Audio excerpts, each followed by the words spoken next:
Hi, I'm Human Kebab from Ubiquitous Synergy Seeker, and you're listening to the Capsule podcast on liveinlimbo.com.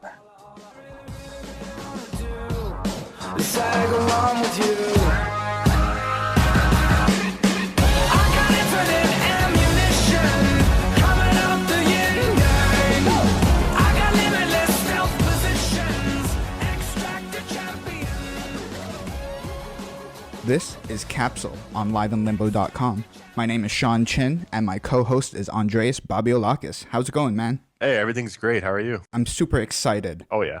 Do you know why?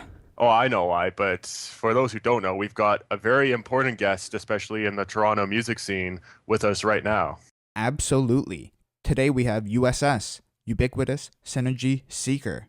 They are a two-time CASBY award-winning alternative rock, dance, electro-funk band from our great city of Toronto. Chatting with us today is Jason Parsons, aka Human Kebab. How's it going, man? What an introduction, gentlemen. I'm absolutely blown away right now. I think I made up a few words there. I was going to add production specialist and turntablist too, and hype man, so yeah. A music guru and just mastermind behind turntables. Music historian and all of that good stuff. Oh, yeah. Wow, when I'm down and out for a few minutes, once every few months, could I just call you guys and we'll do a podcast to bring me up again? Anytime you want, man. Anytime.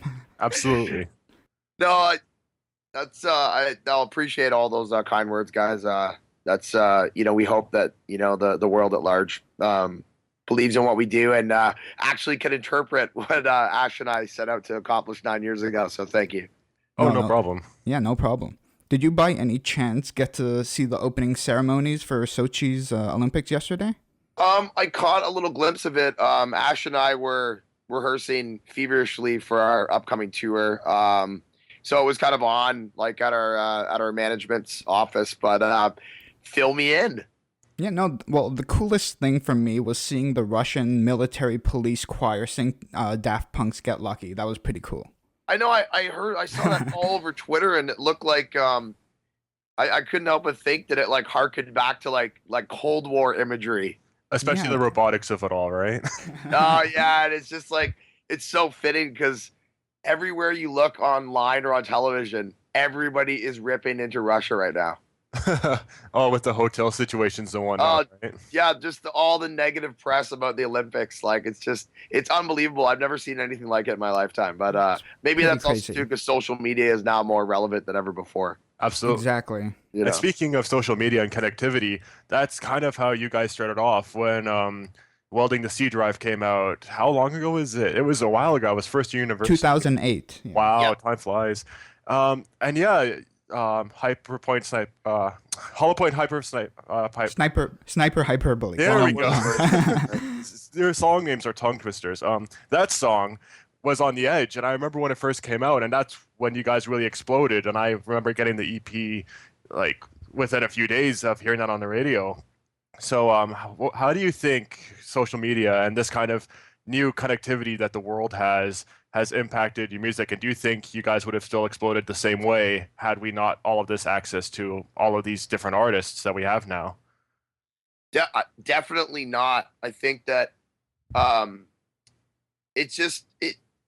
connectivity that you speak of is just so fascinating to me because I remember I became a member of Facebook, I think in January 2007. I didn't make one of those stupid movies that are going around right now, but I did. Sorry. No, it's wicked. I mean, so many of my friends did it. It's just so funny watching them. But so I think I became a member in January 2007, and then by January 2008, when the Edge in Toronto started playing Hollow Point, we made what back then it was a group. I guess because you remember when Facebook's when people started making groups on Facebook as opposed to fan pages, and so we made this group for the band because we were like, oh, you know what, MySpace isn't just the only way to go. We should utilize this Facebook thing that we're all tagging each other in pictures in and whatnot. And the Facebook fan page for us was the first indication that our music was actually starting to spread, and it was as a result of radio and how people could easily find us online, and it wasn't just about the analytics of our website. And I remember watching our fan page grow like every single day because we had one song on one radio station, and immediately everyone's like at work, at home on their computer, and they just go to Facebook, which is where they spend most of their time socially online. And they're like, "Oh yeah, I like this USS band," and then they make a comment, and then all of a sudden it's like, we're at like 1,000 likes in like the span of like a month, and it's just that it's like I don't want to call it instant gratification or maybe even social validation for bands, but it's probably like the surest sign that you're onto something, you're building a fan base, and if you can retain those people as they follow you and they pay attention to you, not for any other reason that you should be grateful that they took time out of their day to search you on the internet. It's like the world is your oyster as a musician. No, for sure. Exactly, yeah. And, sorry. Yeah, no. So I just wanted to quickly say I'm a huge fan. I've been listening to you guys for a long time. Oh, yeah. And I've seen you guys live at least 4 or 5 times in the past, and one of my favorites was at Johnny B's in Oshawa. That's when I was still at university at UOIT. That's wicked, Johnny B. I missed that place. Speaking of places, sorry, were you saying something, Sean? No, I was just gonna say you're absolutely nuts on stage, and quickly, like, what do you guys do to get in the zone or mood for that? I hope there's no illegal substance involved. No, which is funny because I still get asked about that all the time because people can't comprehend that it's just like the energy of being in front of people and just like putting yourself out there that like drives me nuts. Like I just, we'll play a huge festival, or even if we play like, a headlining show like out west somewhere, and we've got to be on a plane the next morning at 6. I'm usually the one that's in bed at like 4 because after we've got back to the hotel, I'm still so hyper from the show that I just sit in the hotel room and go on the internet and just like look at stuff on YouTube, and I'm just like trying to figure out ways that I should fall asleep. And then by the time I fall asleep, I'm being woken up to get on an airplane again. So that must be so chaotic. We honestly, man, like it's just we always like Ash and I by default have always enjoyed being on stages individually and collectively as USS. And we were like, January 2005, when we first started making music together, we always dreamt of how far can we take this thing? What kind of venues can we play at? Will people show up? Will people like it? Can we make people dance? And then it's just now it's morphed into this like thing that has completely transcended the two of us. It's like, it feels to us like USS is this thing that went off and running years ago, and we're like playing catch up. So when we play a show and there's 5,000 people in the crowd and everybody's singing NAOK, Laces Out, Yo Hello Ray, Now This Is the Best, Soon Yin Yang, all this stuff that like when we could feel that's going to happen, the energy you get before you even walk on stage. It's like this like nervous excitement. Not that you feel like you're going to mess up or embarrass yourself or humiliate yourself, that you're literally going to like feed these people an hour and a half of just like whatever you've got in you, and what comes back to you, you cannot put a price tag on. Oh, for sure. And I was just going to say before, speaking of this, as you were saying now, the fact that you have to catch up to the success. You're from a very humble area that Sean and I actually grew up in, the York region kind of area. You're from Stouffville, Ash is from Markham, which I grew up in when I was younger. And yeah, do you have any fond memories of this small, quickly developing area actually, which now is getting like downtown Markham and all of that with all the condominiums being built at the moment? Do you have any fond hangout spots that you went to in Markham, or any like fond memories of that? What before you hit it big and all that? Yeah, man. Like, I mean, first of all, I love that there's a York region angle to this interview because I always cite York region. Like, I've even cited it like overseas when we've done work with publications, just because like everyone talks about Toronto and the Greater Toronto area, but like even when you enter York region, if you're going through Vaughan or like Markham, Stouffville, Newmarket, and you see that sign and it's like York region population, and it's like 1.5 million people now. Right. It's like, and you know that it's like mainly driven by Markham. right? And yeah, I mean, like Markham. I mean, like, I grew up in Stouffville, and then I transferred high schools. I went to Markham District High. Oh, Ash went cool. to, yeah, and Ash went to Brother Andre. Oh wow. I Yeah, know these places. I transferred to Markham because when I went to Stouffville, I kind of always felt like I didn't really feel like connected to the school. Like, I have some, my friends in my heart are in my hometown, but I just always felt that if I stayed in Stouffville, I wouldn't make anything of my life. Like, I kind of felt like I had to go and be around a larger group of people who would inspire me, because Markham to me has always represented greatness. Right. Like, like a very comfortable place to grow up in. And, like I remember a statistic when I was finishing high school, like I think at the time they said 86% of Markham High School graduates would graduate on university. And it was the highest in the country, next to like a school in Richmond, British Columbia. No Wow. kidding. I had no idea. Yeah, and when I saw that stat, it was like that's why I came to Markham, because people in Markham, like they stick to their goals.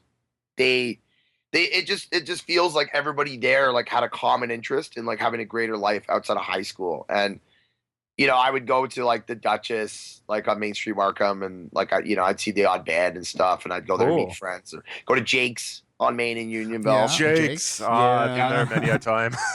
And you know what's cool? like, Markham's a I city now. Markham's a city. Yeah, I know. And I worked at Eggs Glen Golf Club for 8 years. Whoa. Hey, no kidding. What position were you? I worked there as well too.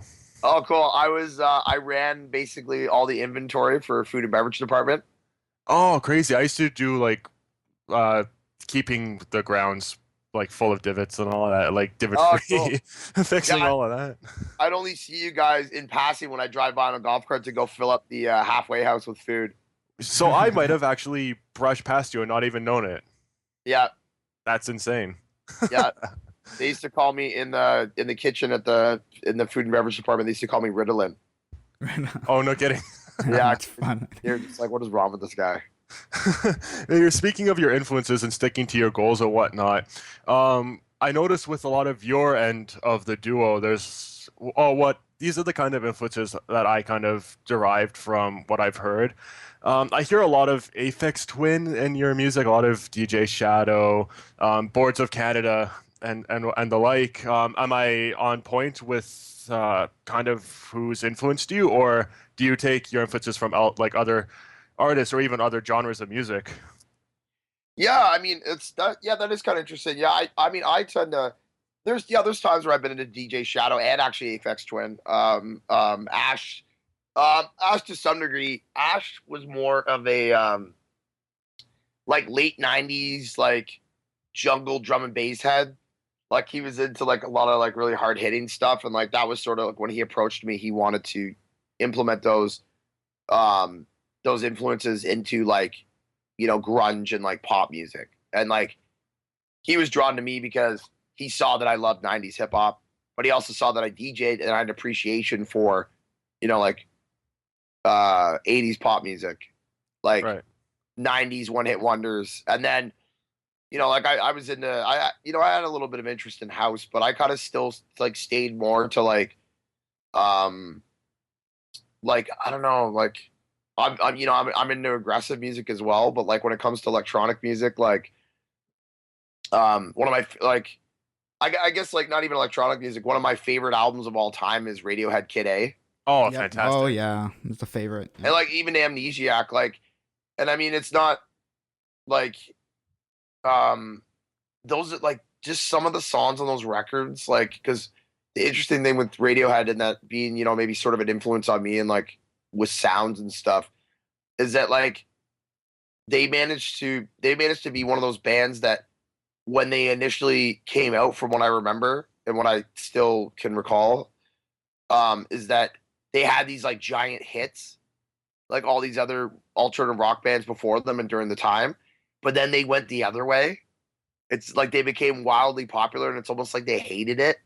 Yeah, So with then they Creep started and all making that, records that they wanted to make, and like I think Kid A and Amnesiac are a reflection of that. And like some of the sounds in those records like are just so interesting, and like you can't help but like retain them subconsciously. And then when you're working on your own music, you're like you get to a part in a track, and like for me too, like I lean more, like definitely lean on the electronic, like beats production side of what we do. Yeah. And it's just those little windows where like even with a sample on my turntables that I can drop in. It's something that I learned years ago that I'm not even conscious of at the time. Like if Yeah. that Oh, for answers sure. that. Yeah, for sure. And now that you mention it, USS does sound a little bit like guitar Radiohead with electronic Radiohead, like just like the little blend of the two together.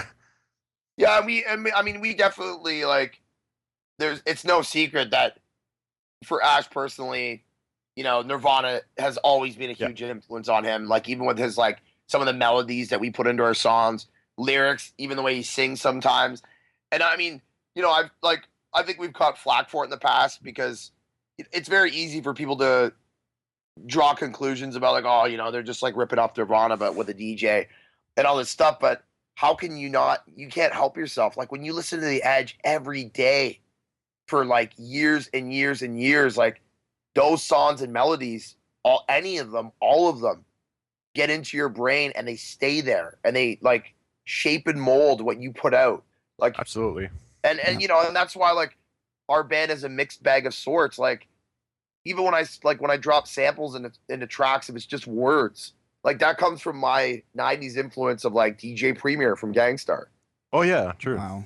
You know what I mean? So Like I always loved that he would form choruses out of like he would literally form a sentence in a chorus of a rap song by using different words and just like the tone of them and the meter and like just the way he cut them in and how slick it was, and it was so clean and smooth. And so like I just naturally like when I just DJ like um DJ shows or do scratch it on records, like that's just what comes to me.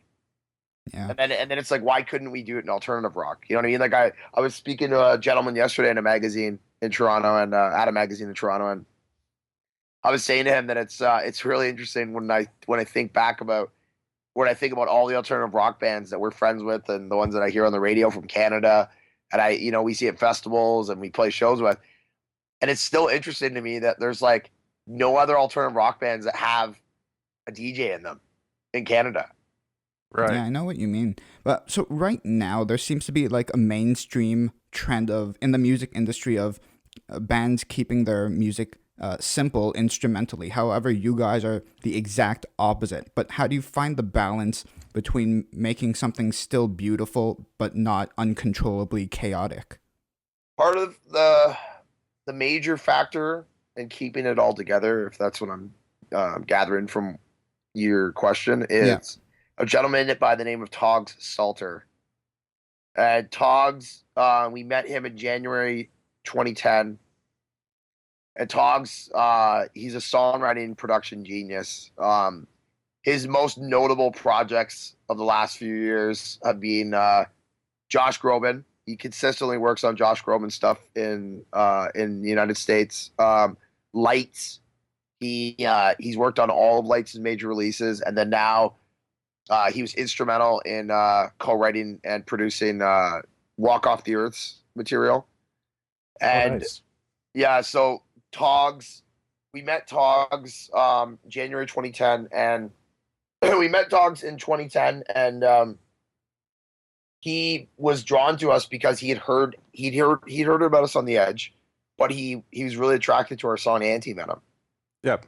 And he always had liked it, but he always thought that it could be better, and that's from a songwriting perspective. And I embraced it with open arms. Ash was a little bit more resistant because he was sort of challenging the constitution of what USS had created up to that point. But Tawgs always seeks to make artists not only better, but he tries to get you to see the value of your strengths as a person and as a creator of music, and hone them into an area where they are optimal for the listener and for the masses, and then hopefully for the world. And so he basically took the core elements of USS. He sort of looked at the two of us, heard us out, heard our ideas, and then he put them through the filter that is, his songwriting production genius. Like we'd go into the studio And Ash would come in and Ash being the mad scientist of USS. He'd throw all these ideas out, and Tawgs would hear him out, and then Tawgs would be like, "Yeah, we should do that. We're not going to do that. We'll do this. We're not going to do that." And then he'd turn to me and be like, "So Jay, what do you got for a beat?" And Ash and I never had worked like that in any capacity. Like the way we worked is that Ash called the shots. I would find my place in the middle, and my strengths. But we were so green that we were so used to just recording music and just playing shows here and there. We never moved at the pace that we would start moving at after Welding the C Drive and then into Questimation when we were playing shows on a weekly basis. And now we've got this guy sitting there who's trying to contain the crazy genius that is Ash, but then he's also trying to bring the calm production demeanor of myself all in the same room. And watching him do that, and watching him still do that to this day, proved was our first jaunt into this world of the crazy USS meets the more toned down, focus on the song, let the lyrics breathe, let the message be powerful, Tawgs Salter. And then we took that into Advanced Basics, and in Advanced Basics, Approved went so well for us, and it got us in front of so many more people. Approved took us to 9 different countries. Wow. And having said that, it's we thought we'd seen it all with Welding the C Drive and Questimation, even though we had this burning desire to travel more and get bigger and hopefully release a record in the United States and in Europe.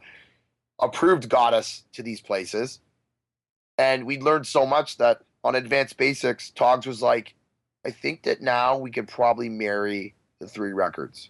So what do you guys want to do?"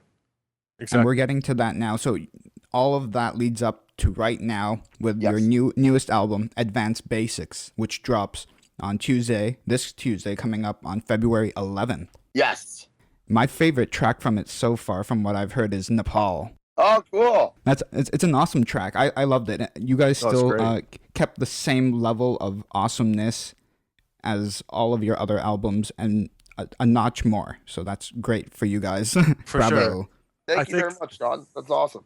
Oh, no problem. I think it sounds a lot more fun, if anything, than something like Questimation or Welding the C Drive, which had a lot of severity in it. This new album, Advanced Basics, sounds a lot more fun. Were you and Ash trying to explore a new avenue with this album, perhaps with what you were just talking about, with this new tapping into these kinds of sounds that you weren't experimenting with before? Yeah, you know what? It was funny because I know that a lot of artists, they do everything together 24/7, and that's how they, hone their craft, and they succeed or they fail or they just continue at a mediocre pace. In Ash and I's case, like I said earlier, the first 2 records, he was instrumental in masterminding them. And it was I sort of lived, I kind of, for a time, whether, it's believable, I sort of lived in this shadow of Ash where, I looked up to him. He's my creative partner in crime, but his confidence as as this scientific musical genius was something that I sort of always, I sort of always leaned on and looked to. And that's why, on the first 2 records, it was they are a frenzy. Mm-hmm. And it did great. It's done great things for us. It got us on the radar. All the things that we set out to do in stage 1, those 2 records, we accomplished, and then some. We got fans all over the world, and we toured Canada relentlessly. And yesterday I was driving after rehearsal, I heard Laces Out on the Edge. Mission accomplished, right? Oh, for sure.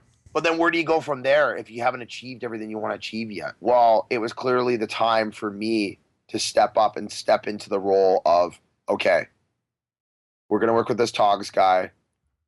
We're going to do this stuff. How can we do this together and it not be this lopsided relationship? And it was a real struggle for Ash. He'll say in interviews, he'll say it to you at the merch booth, whatever, that he was resistant because he was used to doing things his way for so long. And then all of a sudden, him and I are doing it together because we'd come so far and we'd learned so much. And I sort of grabbed the torch because I started feeling at shows and seeing the response online that we were ready for a new revolution. And so on Advanced Basics, we took the lessons of Weldon, Questimation, and Approved, and we started with This Is the Best. And This Is the Best was an entirely new process because Tawgs was looking at Ash and I, and he was like, you guys are about to start working on a new record with me, and you haven't even sent me a good idea yet. Yikes.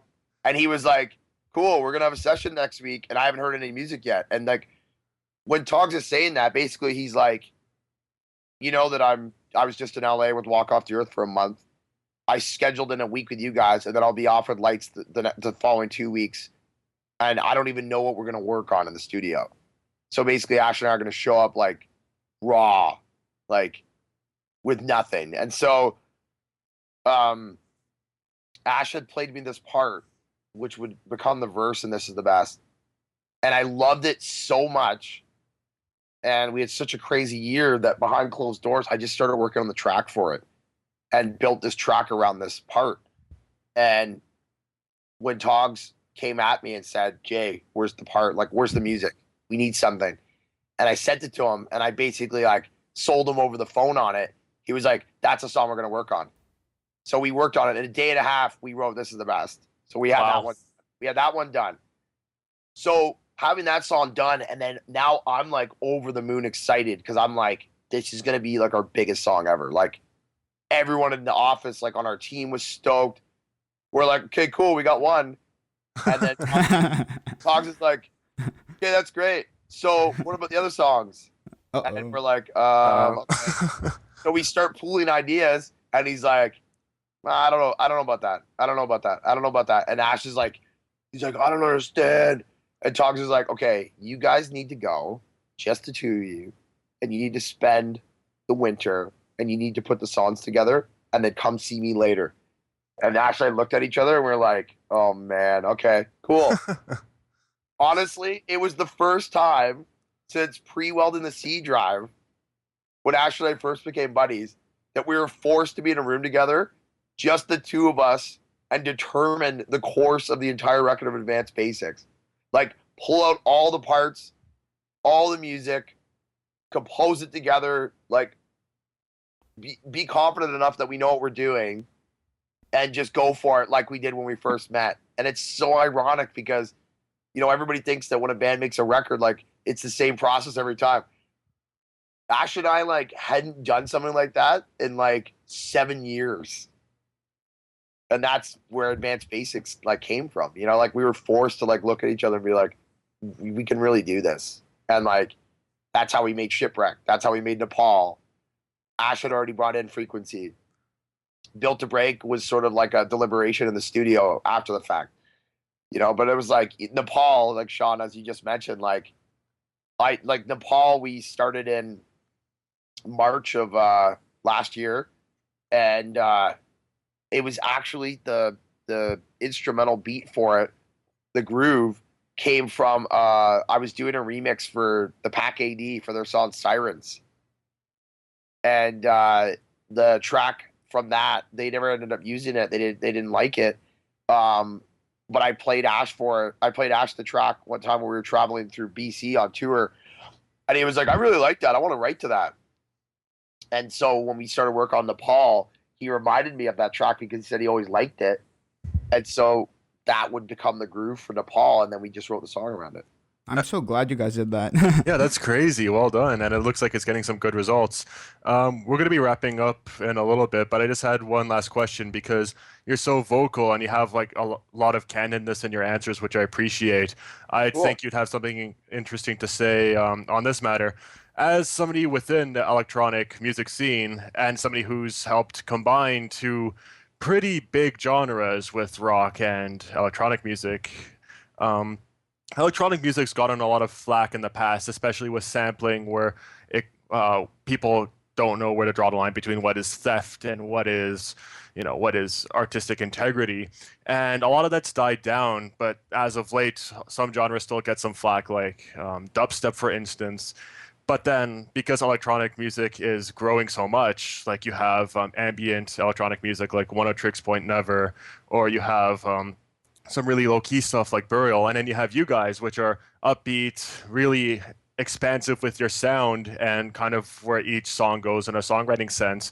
What do you think about electronic music as it is now? Do you think that it's reaching kind of its zenith? Do you think it's taken a lot more seriously? And do you think that there's a lot more they can take from it? Or is it kind of reaching all the various corners of where you can go with it? First of all, I love it. I mean, I do a radio show in Edmonton on Sonic 102.9, and That's right. Yeah. yeah, and so I'm searching for content every week, and I always start with, the biggest alternative rock songs on radio in the world right now, and then who's remixing them, and it could be just some guy who posted something on SoundCloud, or it could be a legitimate, like big remix producer in the U.S. or Canada or Germany or something. And then from there, I go looking around for, depending on, the beats per minute in that part of the show. I look around at, what's happening in electronic music. And, if it's like a dubstep set, I'll just usually try to find like, first of all, I'm actually shocked at how many new dubstep songs are still being produced and coming out. And how many, I sort of missed out on because I was sort of, when dubstep exploded in the mainstream, it was about, like who was like the biggest at the time.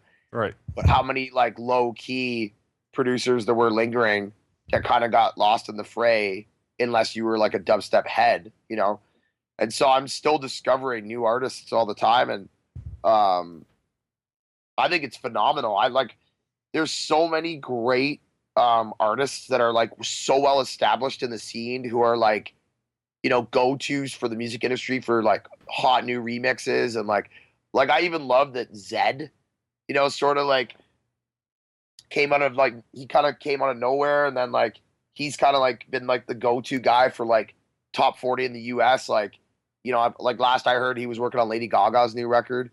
Yeah. And it's just fascinating because these men and women all started in the same place that bands do. And then the timing was right for EDM itself to become its own industry. And with the internet and with people being able to produce so quickly, and even like, you can even watch tutorials on mixing and mastering within these same programs. And there's so many samples that are public domain and all these refill packages and like all these kits that you can download for free.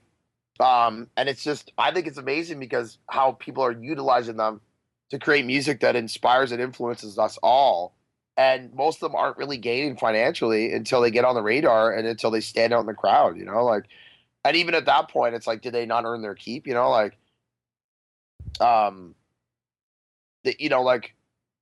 Skrillex has been, I would, maybe not so much anymore, but he's still one of the biggest, EDM personalities in the world. But yeah, the guy works his ass off, and he writes music just like anyone would on an acoustic guitar. He just does it very meticulously. And, he's like hip to all the latest production techniques. He's got his own signature sound, his own spin on it.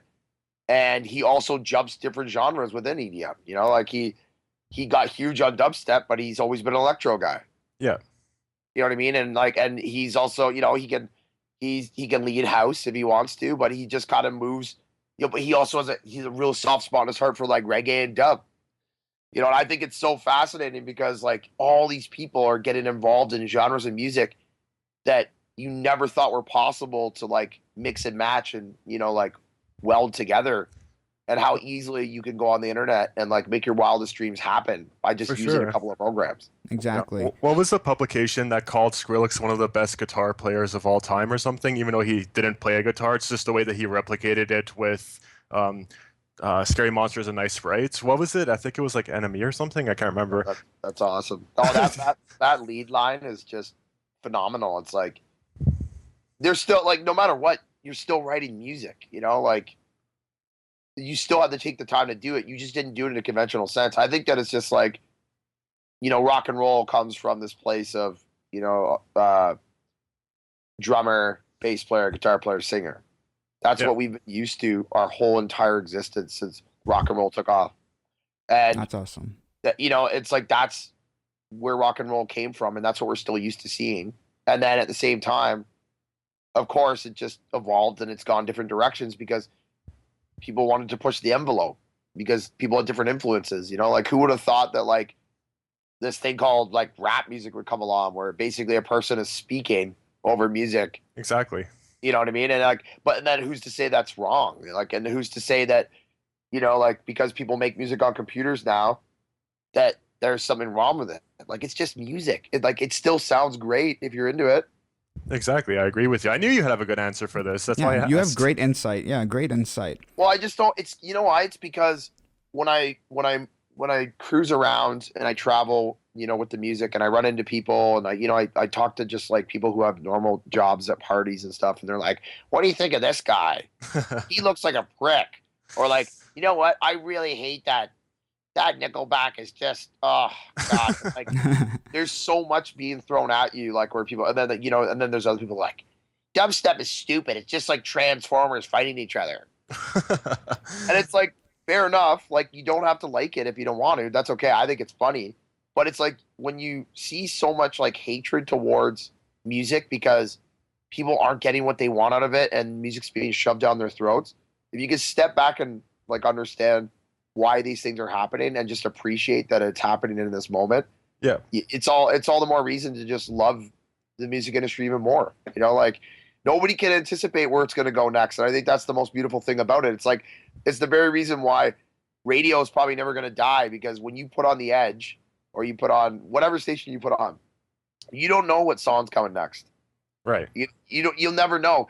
And there's something to be said about the combination of songs. So if like, you know, I'm in a weird mood and I'm driving and I'm so pissed off because I hate the Gardner Expressway because my exit, because We my can all exit relate. is like in the West End. So when I'm coming from the East, and it's all nice until about Yonge Street, and then I'm stuck for half an hour, and I'm just like holding on the steering wheel, and I'm just like trying to think happy thoughts, and the Edge comes on, and then I'm like, oh, I do not want to hear Weezer right now.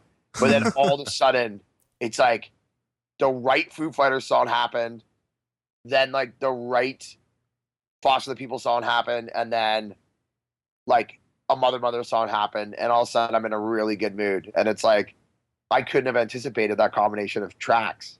They're And pretty much psychic over there. it just shifted my mood, because it was like, you know what? And that's why I keep turning on the Edge. Yeah. All right. Well, thanks for all the great insight, man. It's time to wrap up the show, unfortunately. But you guys have a huge North American tour with a big show in Toronto on March 27th with Classified and Headley. Yes. You looking forward to that? Yeah, it's I still can't believe it's happening. I mean, we found out early on in towards the end of 2013, we got asked by Headley. And it's just you know, I guess it's sort of I guess it kind of brings this interview around full circle, because like I said, you know, like Ash and I started in York Region. We're both excited to meet each other.